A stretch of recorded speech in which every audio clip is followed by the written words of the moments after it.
3 books I'm disappointed in, but one I will keep. It's raining today. You might hear that in the background. Seems to be appropriate for the video I'm going to make today. 3 books I was looking forward to and I was disappointed by.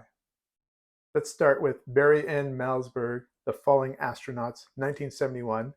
A terrific cover here by Davis Meltzer. This is a book of the near future from 1971 with astronauts going to the moon. Colonel Richard Martin had been part of a mission where he had been orbiting the moon while 2 other astronauts had gone down to the surface. While orbiting the moon, he had a mental breakdown.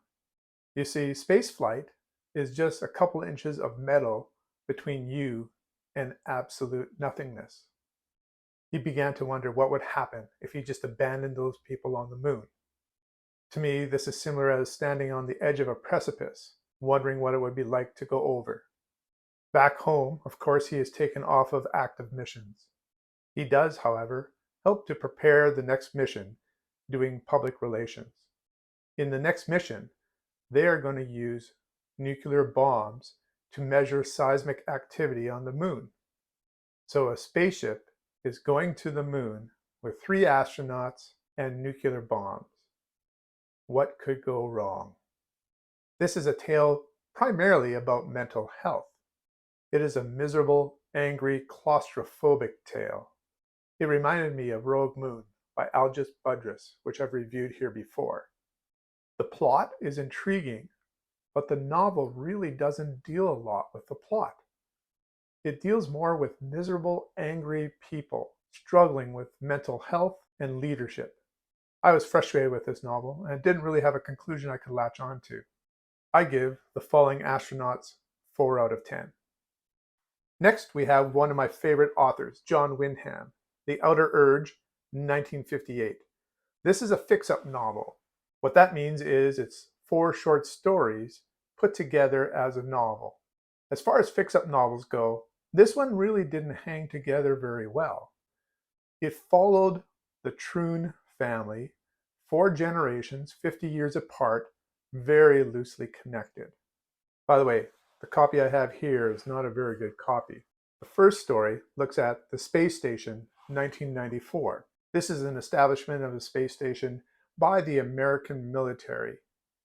There is a race for dominance in orbit with the Russians.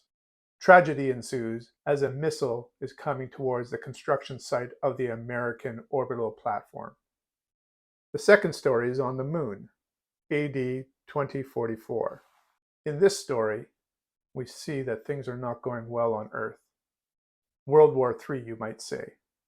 And there are Russian and American bases on the moon.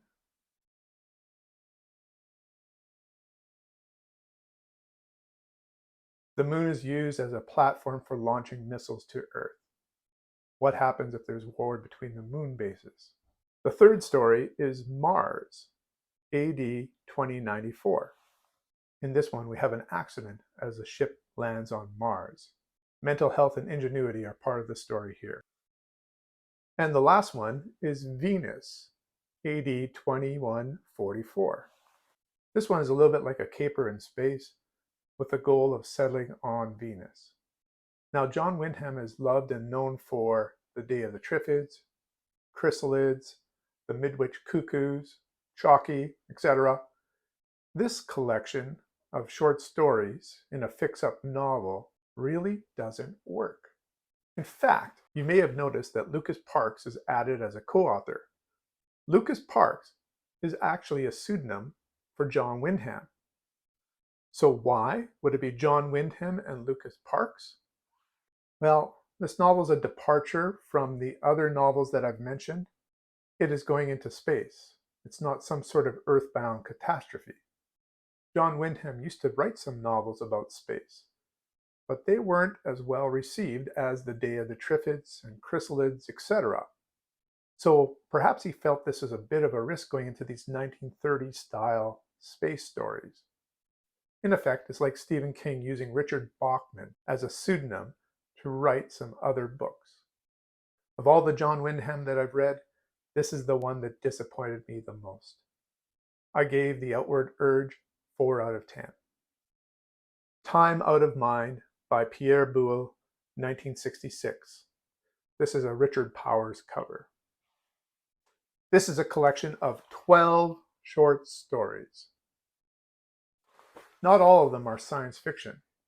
There are some interesting launching ideas for some of these stories. The first story, the title story, Time Out of Mind, is an intriguing time travel Gordian knot. We have a great civilization from 8,000 years ago. We have another great civilization far into the future. We have time travelers meeting in Paris with our protagonist in present day. How can this be a chance meeting? How do their stories entwine? This by far was the most satisfying story in the collection for me. Some other launching ideas for stories are a miracle that converts a scientist but causes a priest to lose his faith. A robot is made perfect when it is programmed to fail. Weightless sex proves to be problematic. A man and a computer duel for honor. And Hiroshima blossoms with beautiful nuclear flowers. These descriptions come from the back of the novel, but they are very accurate.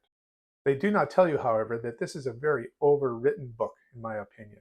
There is one other story that did connect for me, The Enigmatic Saint. In this story, we see a leprosy colony up in a mountain monastery. A stranger approaches. He is not afraid of the lepers. In fact, he embraces them and kisses them and cares for them. Is he a saint? Or is there something else going on here?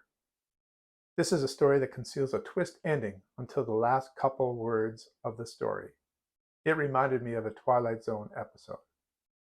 So, 2 stories out of 12 that I really found intriguing, 10 that were overly wordy, light on plot, and frankly, boring. I give Time Out of Mind 4 out of 10. So I have 3 disappointing books, one a novel, one a fix-up novel, and one short story collection. Which one of these am I keeping? Well, The Falling Astronaut is an ACE book that was intended to be in the ACE special editions. I've been collecting not only the ACE special editions, but the 8 books that Terry Carr had bought for it, but were published later without that banner. So I will be keeping this as part of my ACE special editions collection. How about you? Have you read something lately that has been disappointing? Do you disagree with my ratings? Was there a book that you loved that I just rated poorly? Let me know in the comments. Be sure to like and subscribe. Until next time, keep reading.